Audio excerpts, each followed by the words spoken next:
technology at Lincoln Public Schools. So to start off, I will be going over our project plan overview. So the public schools need to stay up to date with technology, and they've assessed a need to provide students with laptop computers they can use in the classroom and at home for homework. It's hoped that providing students with computers and implementing them in the classroom will aid in student experience and success in our schools. Key stakeholders of the project are students, teachers, and parents. However, a more in-depth analysis of all stakeholders is provided in the portfolio. This project consists of an organizational chart, a process flow diagram, our risk management plan, a Kanban board, our stakeholder communication and management plans, as well as a budget proposal. So starting off with our organizational chart, we kept it pretty simple, starting at the top with our superintendent, who is Paul Gossman, and then his 4 direct board members. So they are Kathy Danick, Payush Sirvaz, Barbara Beyer, and Annie Mumgard. This group is the key decision makers in the process. Next is our process flow diagram. So at the beginning, we will assess the need for computers, and then after assessing that need, we are doing our project proposal. So in that project proposal, we need to determine the requirements for school, find appropriate technology for students, and propose a budget. After we do that, we can begin setting up the computers, creating a maintenance plan, hiring information technology personnel, training our staff. Then it'd be delivering computers to our test schools and doing a trial run at a few different schools. And once that goes well and we have any kinks worked out, we'll be delivering computers to all schools for the following school year. And then after that, it's just continued maintenance and support, maybe doing a few surveys every now and then to make sure that our students' needs are being met. So next up, I have a risk management plan. So I've identified 4 risks. Our first is student safety, which is at the highest level of severity. That is our utmost concern. Hackers or scammers to student technology could increase the risks to student safety. So we'll be training all of our faculty and our students accordingly in online safety, and we'll also have a lot of safeguards on our computers as well. The next risk is fairly low. That one is traditionalist pushback. We know it may be harder to get some of our older teachers or parents or whatever it may be to get on board with more technology in the classroom. And so we'll be making it clear and explain why technology will be beneficial for our students, as well as make sure it is user accessible. The next risk is that technology in the classroom will be a classroom distraction. So that we're placing this at a medium level severity, and with students being distracted by games on their computers or broken technology, classroom productivity may decrease. So this will also be part of faculty training, but we'll also have game and inappropriate websites blocked using software on all of our computers. The next and final risk is long-term dependence on technology, which is a medium to high level of severity. Students may become dependent on technology, which will decrease their critical thinking skills and problem-solving skills. So we'll just make sure that in the classroom, teachers will still be dedicating time where technology isn't in use, hoping that we aren't creating a reliance on technology, because while we understand that it's important, we also understand that we can't be relying on technology at all points in time. Next, I just have the Kanban board. So we have assessed a need for a hybrid approach, which will be combining both the waterfall and agile methodologies. That's just the most suitable for implementing technology into the classrooms. A clear waterfall approach will be used first, which will outline what proposals are going to be made, where money is going to be received and sent, and what's distributed to schools. We know this will be a long process and we'll be relying on adhering to the school year. Once computers are distributed, adapting to how people are reacting to the technology will require agile approach. There'll be more trial and error requiring agile methodology. The agile portion of the hybrid approach is reflected here on the board.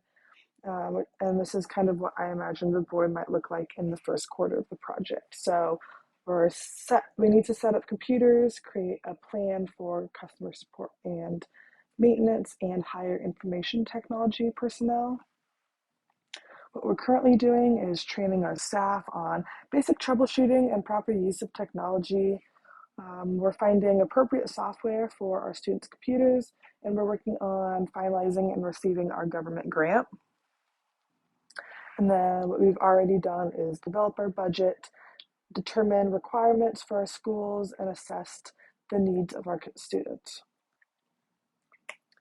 So next up, we have our stakeholder plan. So we have students, teachers, parents, as well as funding agencies. So in this situation, students are the stakeholders that are affected most by the technology implementation. Because students are the stakeholders that are using the technology, their needs are most important. Their needs include a user-friendly interface, accessibility across various devices, and battery longevity throughout the day. Student satisfaction and engagement when using technology as a tool to learn is a measure of the project's success. Conflicting interests may arise if students find technology difficult to use or new methods don't work for their learning process.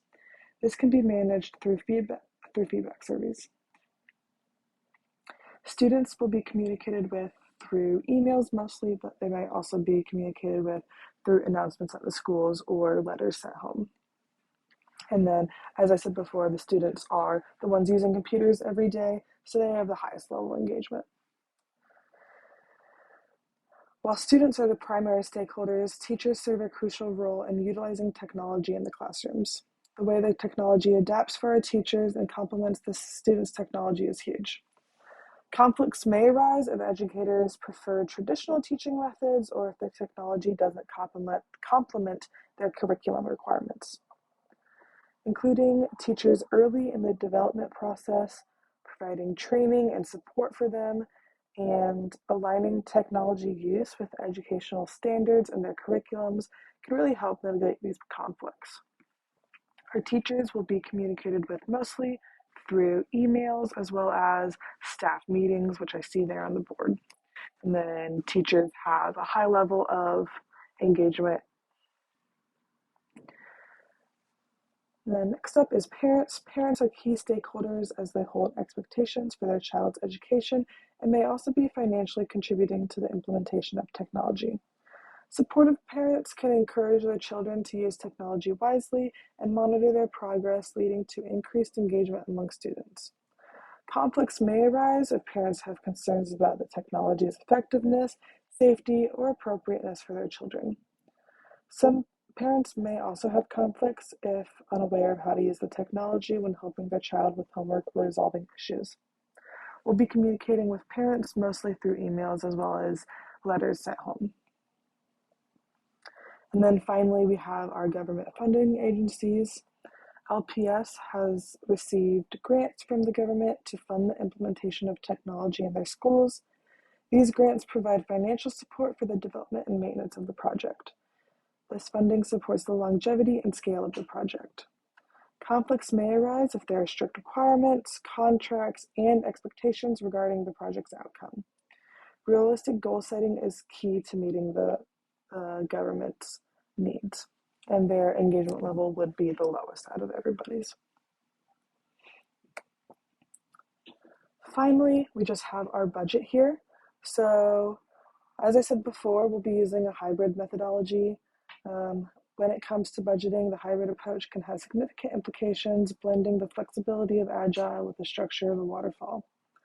Flexibility, incremental funding, and variable costs, including in implementing technology into classrooms, are characteristics of agile budgeting that pair well with this project.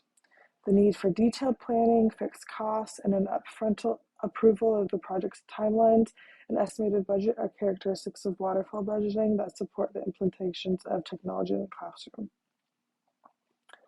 While the implementation of technology in classrooms isn't expected to have a return on investment, as public schools are nonprofit, there are anticipated benefits.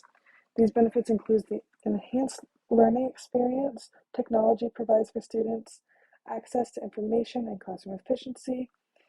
In the digital age we're living in, the investment of technology in classrooms is a necessary step to ensure school remains accessible for all students. Implementing technology is a step multiple school districts are taking and what our district has been raising government funds and planning for. We're ready to take the necessary steps to ensure all students are provided with adequate technology to enhance their learning experience. Seen here on my screen is our budget, so I have broke it in half so it fit a little bit better on the screen. But some of the project's tasks include, in the budget, include hardware, software with the content, and then training, infrastructure through the internet and electrical, and then also just maintenance as well as salaries for our maintenance and key staff.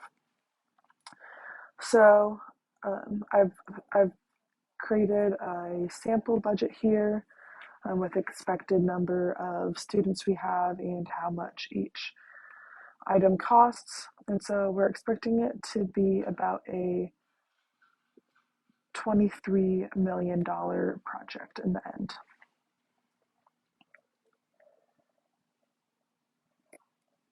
That comes to the conclusion of our project. We're really excited about it. It is going to be a necessary step for our school district to take, and we're hoping it just enhances our students' learning and stays up to date with where our world is at currently. Next up, I have my reflection for you. So first of all, I didn't receive a whole lot of feedback, but I did get some comments on improving the overall organization of my project. So I ended up doing a bit of rearranging of my profile to make it flow a little better and ensure all parts were where they needed to be for it to make sense.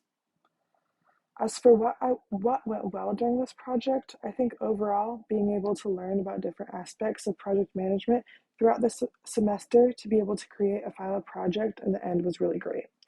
I think this set the project up for success and made it go really well. Most of the challenges for this project stemmed from not 100% knowing what specifically would be needed to get laptops to students in a school district, like knowing who all the stakeholders would be, what the budget would look like was really probably the most challenging part. And then it was also hard to know how long each task would take when I'm building my Gantt chart. Through completing this project, I've learned that project management has a lot of moving parts that I wouldn't always think about.